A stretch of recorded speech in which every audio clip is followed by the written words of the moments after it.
When I look back on that summer, I can only smile now, even though at the time my heart was so heavy.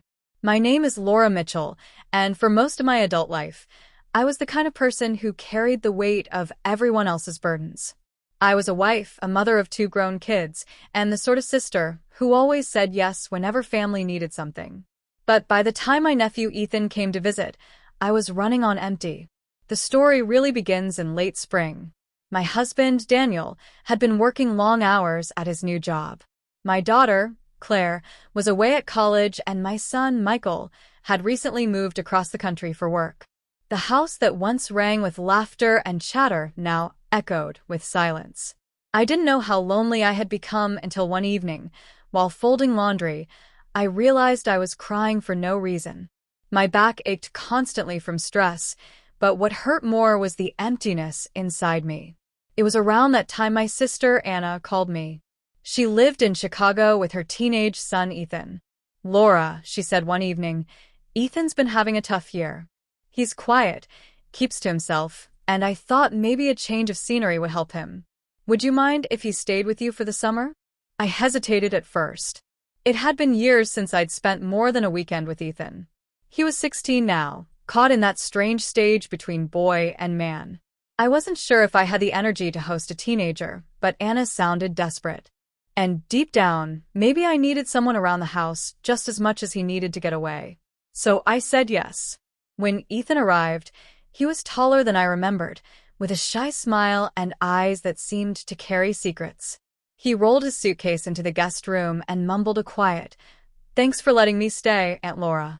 I noticed right away how reserved he was, almost like he wanted to disappear into the walls. The first couple of weeks were awkward. He stayed in his room a lot, playing guitar softly or sketching in a notebook. I'd knock on his door to offer dinner, and he'd smile politely, but the conversations were short. Still, I could sense a quiet gentleness in him. Something told me he was holding back a lot of feelings, much like I was. One afternoon in June, after mowing the lawn and cleaning the kitchen, I felt my back seize up again. I sank into the living room couch, pressing my hand against the ache. Ethan came in, holding his sketchbook. "You okay, Aunt Laura?" he asked, his voice hesitant but caring. "Oh, just my back acting up again," I said with a weak laugh. "It's nothing new. Comes with age, I suppose."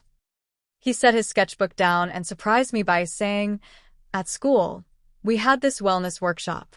They showed us some stretches and even some basic massage techniques. Do you want me to try? It might help." I almost laughed at the idea of my teenage nephew giving me a massage, but there was sincerity in his eyes. And honestly, I was desperate for relief. So I nodded. "All right, why not? Just don't make it worse," I teased. He smiled for the first time since arriving. As he gently placed his hands on my shoulders, I realized how much tension I had been holding. His touch was careful, not heavy-handed, almost like he was afraid of hurting me. But as he worked, pressing lightly against the knots in my back, I felt something unexpected, tears welling in my eyes. It wasn't just the physical relief. It was the tenderness, the realization that someone cared enough to help me. I wiped my eyes quickly, hoping he wouldn't notice. But he did. "Did I hurt you?" he asked, worried. "No," I whispered. "You just reminded me how long it's been since I let someone take care of me." He was quiet for a moment, then said softly, "You take care of everyone else. Maybe it's your turn." That moment changed everything. From then on, Ethan and I grew closer. He'd offer to help around the house, cooking simple meals or carrying groceries. In the evenings, we'd sit on the porch, sipping lemonade while he strummed his guitar and I hummed along. He even taught me a few chords, laughing as I stumbled clumsily over the strings. But what surprised me most was how much he opened up. One night, while we were sitting outside watching the fireflies, he said, "I don't really talk to Mom much.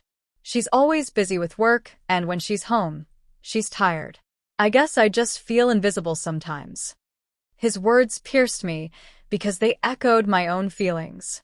I put my hand on his shoulder and said, "Ethan, I know exactly what that feels like. But you're not invisible to me." That summer became a healing journey for both of us. When my back hurt, he'd offer to practice the massage techniques he learned, and while he worked, we'd talk. He told me about the pressure he felt at school, about friends he lost when they moved away, about how sometimes he just wanted to disappear. And I shared with him things I hadn't told anyone, not even Daniel. How empty the house felt. How hard it was to accept that my kids no longer needed me the way they once did. Through those conversations, we discovered a bond neither of us expected. He wasn't just my nephew anymore. He was my friend, my companion, my reminder that family could be a source of healing when you least expected it. One evening near the end of summer, Daniel finally had a weekend free from work. I worried he might feel left out or awkward about the bond Ethan and I had formed, but instead, he joined right in. We had a barbecue in the backyard, played music, and even laughed until our stomachs hurt. Daniel later whispered to me, "I haven't seen you smile like that in years." The last week before Ethan was supposed to go home, he gave me one last back massage. "You know, Aunt Laura," he said as he pressed gently against my shoulders, "this summer saved me. I don't feel invisible anymore." I couldn't stop the tears that rolled down my cheeks. "It saved me too," I admitted. When I drove him back to Chicago at the end of August, the goodbye was harder than I imagined. But I knew something important had changed. Not only for him, but for me. He went home with more confidence, and I went home with a heart that no longer felt so empty. The story of that summer is one I'll carry with me forever. It taught me that healing doesn't always come from where you expect.